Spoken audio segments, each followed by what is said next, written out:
지난 주간에 캐나다에 가 있던 우리 신학교 동기 한 분이 가신 지 몇십 년이 됐는데 이제 한국에 한번 들리러 오셨습니다. 근데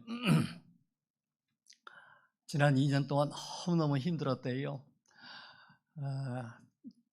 뭐 이제 목회를 하지만 형편이 녹지 않아서 알바를 하면서 생계를 이어가고 있는데, 그런 것들보다도 외국에 가서 사는 사람들이 그렇죠. 고국의 소식이 좀 기쁘게 하는, 즐겁게 하는 소식이 들리면 우쭐하게 되고, 또 고국이 뭔가 갈등하고 힘들어하면 어떤 이유로든 힘들면 같이 덩달아서 좀 기운이 빠지고 그렇죠. 근데 지난 2년 동안 이 고국에서 들려오는 소식들이 때로는 너무 비상식적이기도 하고 갈등이 너무 깊어지기도 하고, 그러니까 아마 고개를 들기가 좀 어려운 그런 형편이었나 봐요. 그래서 너무너무 힘들었는데 이제 좀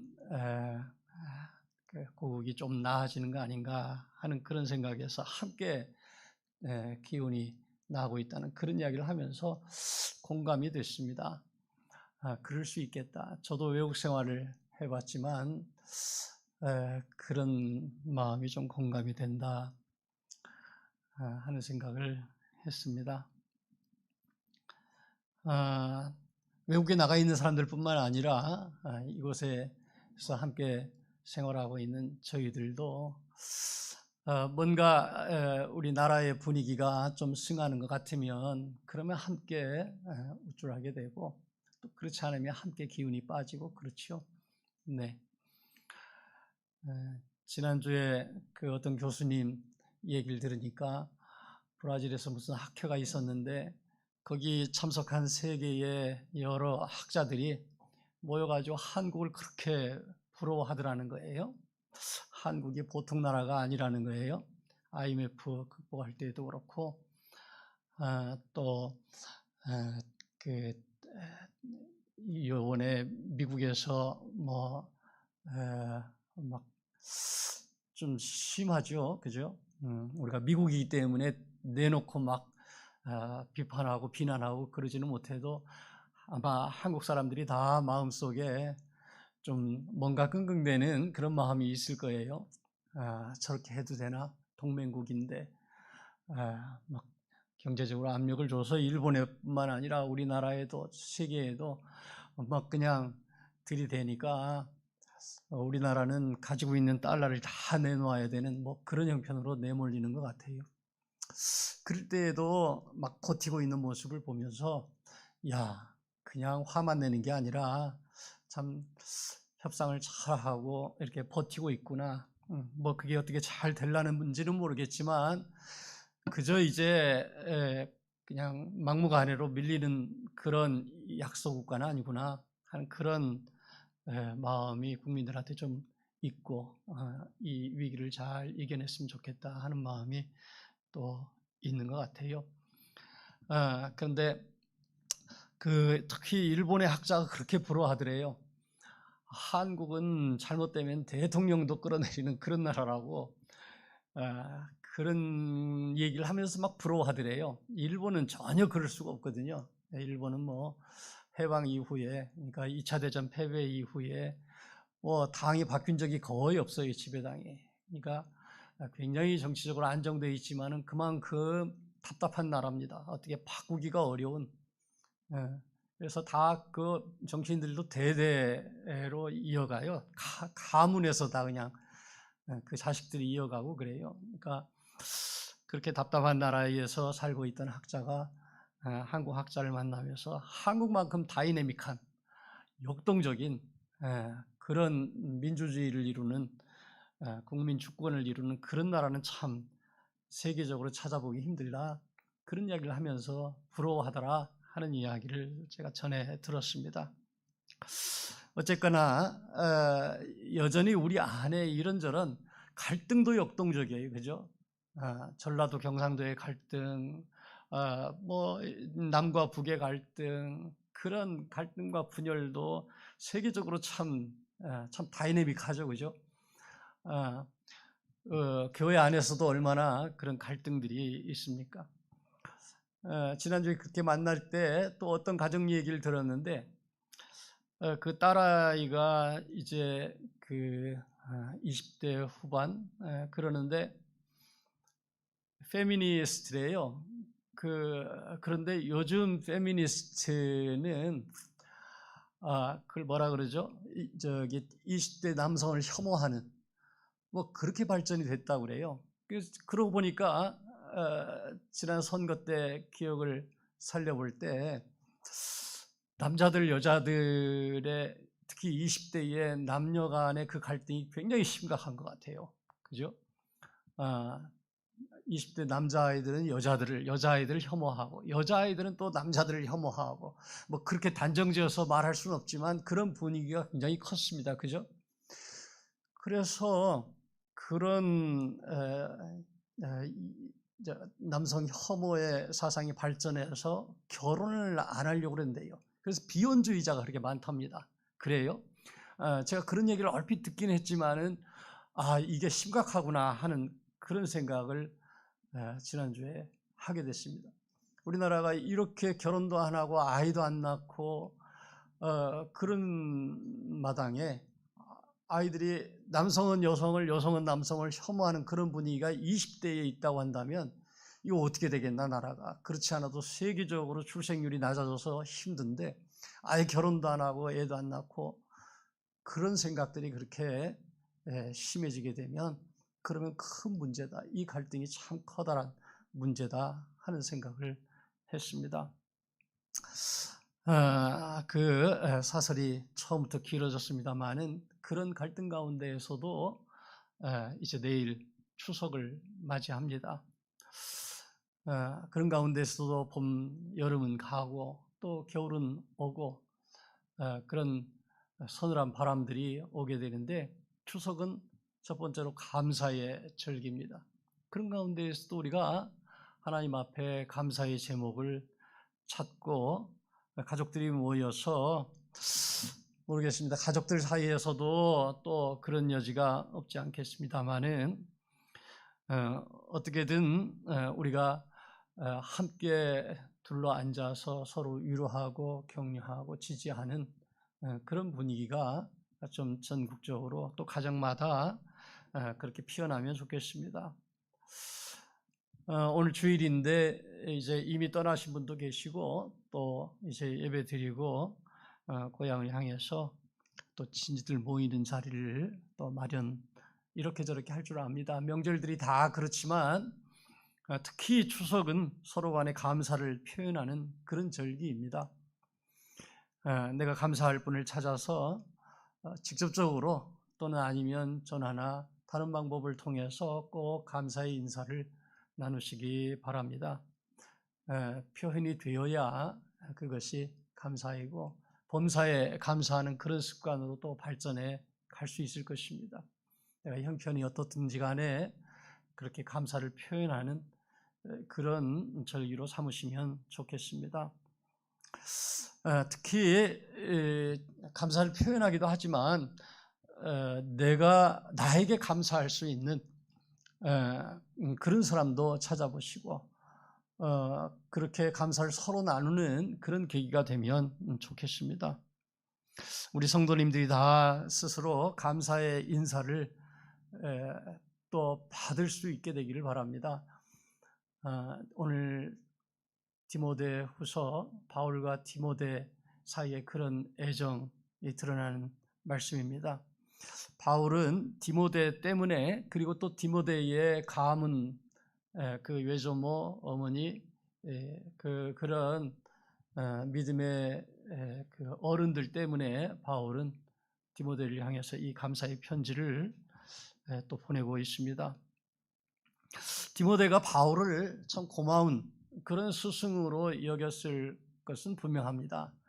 그런데 오늘 보면 바울도 역시 디모데를 향해서 참 감사한 마음을 표현하고 있습니다. 선생님인 바울이 제자로 인해서 자부심을 갖는 것을 볼 수 있습니다. 그게 참 교사들도 그런데 목사도 그렇고 우리 모두가 그럴 겁니다. 내가 관계하는 그런 후대 또는 제자 그런 사람들이 옆에서 참 감사의 제목이 되는 그런 경우가 종종 있지요. 그렇게 고마울 수가 없습니다. 지난번 중국에 갔다 왔던 이야기를 제가 했습니다. 몇 번 작년부터인가요? 이렇게 다닐 때마다 오래된 그런 연을 가지고 있는 제자들을 만나는 기회들이 있었는데 그렇게 감사할 수가 없어요. 예쁜 후대를 보면 그렇게 고마울 수가 없고 또 그 가정적으로 또 여러 가지 이유로 아파하고 힘들게 살아가면 그렇게 안타까울 수가 없습니다. 그런 가운데에서도 신앙을 지키고 그 신앙 안에서 어떻게든 연단 받아서 하나님의 자녀로 살기를 위하여서 같이 기도하게 되고 그렇게 자신들을 지키고 있을 때 감사가 일어납니다. 최근에 또 결혼식도 우리 교회 안에도 있었고 또 다른 결혼식에 참석하면서 이 예쁘게 살아가기를 바라고 또 예쁘게 살고 있는 그런 제자 후배들을 보면 그렇게 기분이 좋습니다.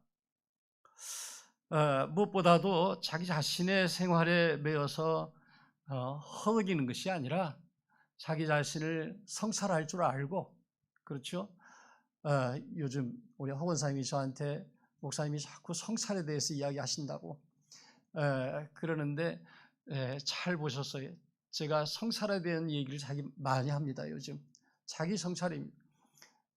우리 신앙생활은 하나님이 창조주요 나는 피조물이요 온 만물과 함께 하나님을 섬기는 사람들입니다. 여기에서 벗어나면 신앙생활을 시작할 수가 없습니다. 우리가 하나님의 자리에 서려고 그러면 안 됩니다. 선악과를 먹는 것이고 아벨을 죽이는 가인처럼 형제를 살인하는 자리로 나아가게 되는 것입니다. 그 욕을 하든 상처를 주든 외롭게 하든 그 모든 것이 형제를 돌보지 못하는 것입니다. 자매를 돌보지 못하는 것입니다. 그게 바로 하나님 자리에 서서 판단하고 정죄하고 하는 그런 자리에 나아가게 되는 것입니다. 그래서 하나님 앞에서 겸손하게 나를 낮추는 것이 우리 신앙생활의 처음입니다. 겸손의 첫 번째는 나를 비우는 것이죠. 그리고 나 자신을 성찰하는 것입니다. 나는 과연 그런가? 제가 서두에 우리나라가 이런저런 갈등에 있다고 그랬는데 그 갈등에 직면해서 누군가를 판단하고 비판하고 비난하기에 앞서서 나를 먼저 살펴보는 것이 첫 번째입니다. 나를 돌아보고 내가 하나님 앞에서 과연 머리를 들 수 있는 그런 사람인가를 먼저 살펴보는 것이 중요한, 그것이 내 확신을 과장해서 누구를 비판하고 비난하는 자리로 나아가기 전에 먼저 살펴야 할 그리스도인의 자세라고 할 수 있을 것입니다. 그런 의미에서 우리 그리스도인은 때로 나약하고 참 무기력한 그런 존재일런지도 모릅니다. 그러나 저는 십자가를 사랑합니다. 십자가를 바라볼 때에 예수님은 당신을 먼저 내어놓고 온전하게 다 나누어준 그런 분이었고 그것의 상징이 십자가라고 할 수 있을 것입니다. 그래서 자기를 살펴볼 수 있는 말씀을 통해서 또 이 예수님의 언행을 통하여서 또 성령의 인도하심을 통하여서 나 자신을 성찰할 수 있는 그런 후대, 그런 젊은이들은 하나님 앞에 바로 설 수 있는 그런 출발점에 섰다고 할 수 있습니다.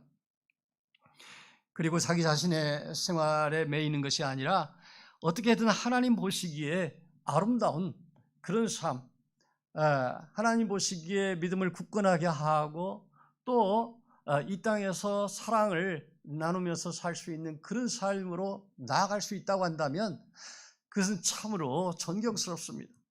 나이를 막론하고 그것을 실천에 옮기는 그런 삶을 보면 참 존경스럽고 그렇게 기특하고 아름다울 수가 없습니다. 요즘처럼 이렇게 어려운 시기에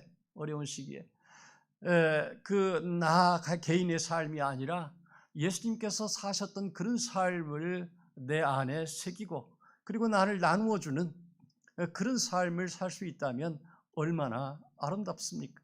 내가 직장을 갖든 내가 또 다른 무엇을 꿈꾸든 간에 그 모든 것이 예수님의 삶을 따라가는 그런 삶이 되기를 바라는 것입니다. 이것은 우리 교회에서 설교를 통해서 성경 공부를 통하여서 늘 우리가 주고받는 그런 이야기입니다. 그러나 우리가 한 발도 나아가지 못하고 우리 개인적인 이기적인 마음에 또는 가족들의 울타리를 넘어서지 못하고 내 일터를 넘어서지 못하고 한 발자국을 옮겨가지 못하는 그러한 모습에 그친다고 한다면 우리는 여전히 예수님의 십자가와 거리가 먼 그런 삶을 살고 있다 하는 것입니다. 그런 의미에서 나를 정말 세밀하게 내 마음속을 들여다볼 수 있는, 내가 과연 내 마음속에 무엇을 가지고 있는지 이를 세밀하게 들여다보고 성찰할 수 있다고 한다면 그러면 우리는 참으로 주님의 자리로 나아갈 수 있을 것입니다. 네 속에도 있으리라. 바울이 디모데를 향해서 그렇게 말하고 있습니다. 네 속에도 분명히 있을 것이다. 네 속에도 성령께서 도와주시면 내 속에 있는 예수님께서 가신 그 길을 다시 일으켜 세울 수 있는 그런 불꽃이 있으리라고 바울은 디모데를 신뢰하고 있습니다. 디모데를 신뢰하는 것입니까? 디모데 안에 있는 예수 그리스도, 그분을 성령께서 일으켜 세워주시기를, 그 불꽃을 다시 키워주시기를 원하는 그런 마음으로 바울은 디모데를 보고 있습니다. 바울로 하여금 쉬지 않고 기도하면서 생각나게 했던 인물 디모데, 어린 디모데, 그 인물이 귀하지 않습니까? 얼마나 기특했으면 그렇게 늘 생각이 났을까? 디모데가 청결한 사람이었다는 마음이 있었을 것입니다. 그리고 전해받은 그런 조상들의 신앙을 따라서 하나님을 섬기고 그 때문에 하나님을 생각하며 마음속에 새겨지는 그런 눈물이 있었다는 것. 요즘 눈물이 없는 그런 삶이 얼마나 많이 있습니까? 여러분, 우리 옆에 사람들을 바라보면서, 그리스도를 바라보면서 우리 눈에 눈물이 고일 수 있다고 한다면 하나님을 사랑하는 마음이 그 안에 있는 것입니다. 디모데는 외갓집의 전통을 따라서 거짓 없는 믿음을 간직하고 있었습니다. 지나치지도 않고 모자라지도 않는 그런 모습으로 하나님 앞에서 정직하고 눈물로 하나님의 뜻을 헤아렸습니다. 그것이 바울에게는 감동이고 감사의 제목이었습니다. 바울에게 디모데의 외할머니 로이스, 어머니 유니게도 아마 잘 아는 그런 사람들이었던 것이 분명합니다. 2차 선교여행 때 이 가정을 만나고 나서 바울은 이 가정을 통해서 참 나는 감동이 있었습니다. 그리고 눈여겨보던 그 디모데를 선교여행에 데리고 다니고 있습니다. 바울은 그들의 신앙을 익히 알고 있었습니다. 디모데 역시 그 어머니 외조모의 신앙을 이어받아서 신앙으로 무장한 젊은이인 것이 분명하다라고 하는 확신을 가지고 있었습니다. 그것은 바울에게도 자기 삶의 보람 그리고 삶의 안정감을 주었습니다. 그리고 그 디모데를 이제 후계자 가운데 하나로 세우고 이제 바울은 미련 없이 떠날 준비를 하고 있는 것입니다. 그러면서 디모데에게 이런저런 소원 또 남겨진 그런 당부를 주고 있습니다. 무엇보다 자신이 직접 오늘 6절 말씀을 보면 하나님의 은사를 다시 불릴 듯 일어나게 하면 좋겠다 하는 마음을 가지고 있습니다. 하나님의 은사가 디모데 안에서 불릴 듯 일어나면 좋겠다 하는 마음입니다. 또한 두려워하는 마음이 아니라 오직 능력과 사랑과 절제하는 마음으로 무장할 것을 그렇게 요청하고 있습니다. 우리 내년 2월 달에 태국의 그 난민촌에 MIF 비전 트립을 가기로 하고 준비하고 있습니다. 중고청 아이들이 교회마다 많지 않기 때문에 모집하기가 쉽지 않습니다. 이제 한 10여 명, 15명 목표인데 10여 명 모아진 것 같아요. 우리 교회에서도 몇 명 더 이렇게 권하고 싶었지만 직접 또 자원하지 않고 우리 교회가 또 너무 많나 하는 그런 생각도 들어요. 그런데 이 모임을 통해서 우리 중고청 학생들이 어떻게 신앙생활을 시작했는지 각기 다양한 모습들이지만 하나님의 은사가 내 안에서 불릴 듯 일어나기를 바랬던 그런 바울의 마음으로 저는 준비를 합니다. 하나님께서 우리 청소년들에게 다 예수 그리스도를 사랑하는 그런 마음을 주셨습니다. 그것이 불릴 듯 일어날 수 있게 되기를 바랍니다. 그래서 이 세상을 바라보는 세계관이 또 이 세상을 내가 어떻게 살아야 할 것인가 라고 하는 인생관이 변화될 수 있기를 바랍니다. 내가 전공들을 가지고 대학 공부를 하고 있습니다. 이것을 왜 합니까? 이 공부를 왜 하고 있습니까? 할 게 없어서 다른 사람들이 다 하기 때문에 그냥 가는 것입니까? 대학은 그렇게 해서 들어갔습니까? 또는 대학에 안 들어가는 사람들 이런저런 직장들을 가지고 있습니다. 그 직장은 생활은 왜 하는 것입니까? 내가 가정은 왜 이루는 것입니까? 어떤 목적을, 어떤 표대를 가지고 우리가 살아갑니까?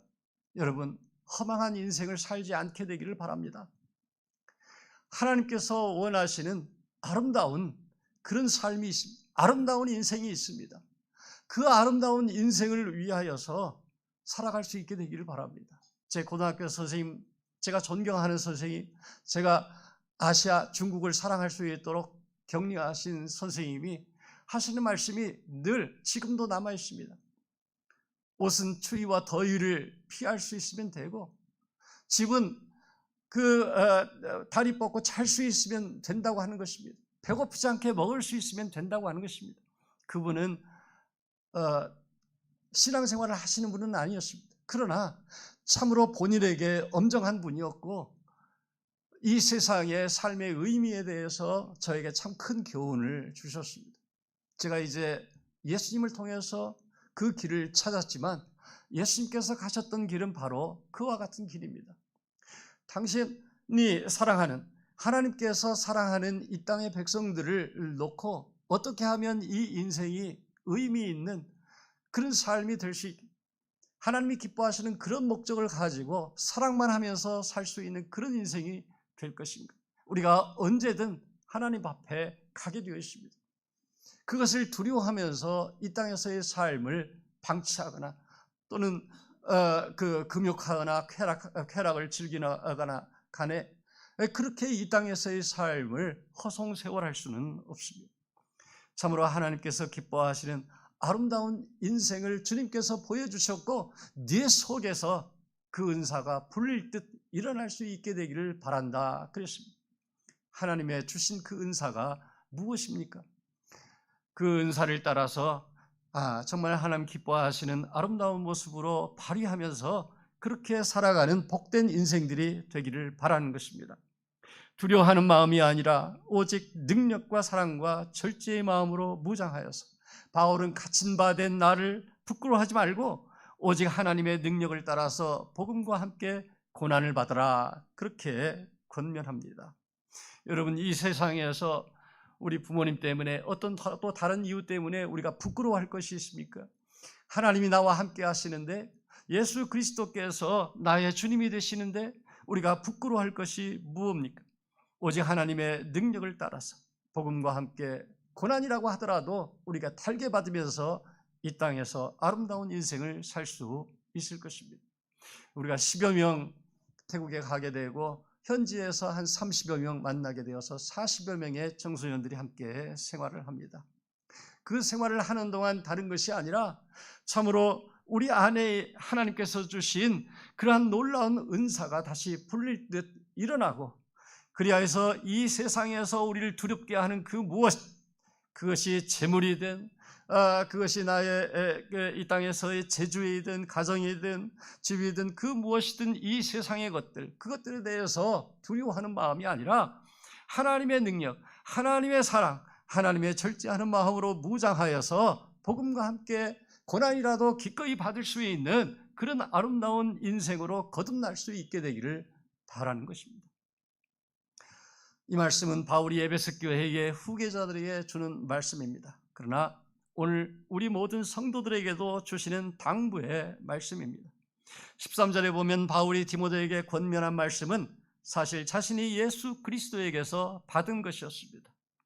그렇게 그리스도를 향한 굳건한 믿음, 그리스도가 보여주신 대로 자매 형제를 보살피는 사랑이 곧 예수를 통해서 전해 내려온 성도의 덕목이요 전통입니다. 그리고 그 자매 형제를 보살피는 사랑이 바로 우리 안에도 전해져 내려오고 있습니다. 내 속에도 있으리라고 했습니다. 저와 여러분 안에 그 믿음과 사랑을 향한 사모함이 있을 것이 분명합니다. 그것이 우리의 이 땅에서 누릴 수 있는 영원한 소망의 이유가 됩니다. 우리 안에 거하시는 성령께서 도와주실 때에 우리도 바울이 부탁한 그 아름다운 것을 지켜갈 수 있을 것입니다. 유대인들은 지금 초막절을 이제 오늘 저녁부터 지킵니다. 이 9월 말 10월 초가 바로 초막절 절기입니다. 올해는 우리나라하고 겹쳤습니다. 초막절이 시작되는 절기입니다. 오늘 저녁부터 7일 동안 유대인들은 초막절을 지킵니다. 광야에서 장막을 다시 지어놓고 애굽 해방 이후에 그 광야의 고난 생활을 이겼던 그런 경험을 다시 되새깁니다. 뿐만 아니라 또 이제 한 해의 그 모든 추수를 마치고 감사하는 그런 절기로 삼습니다. 추석과 비슷합니다. 우리도 추석 명절이 이제 시작이 되었습니다. 세계 교회는 또 오늘 마침 성찬주일로 지킵니다.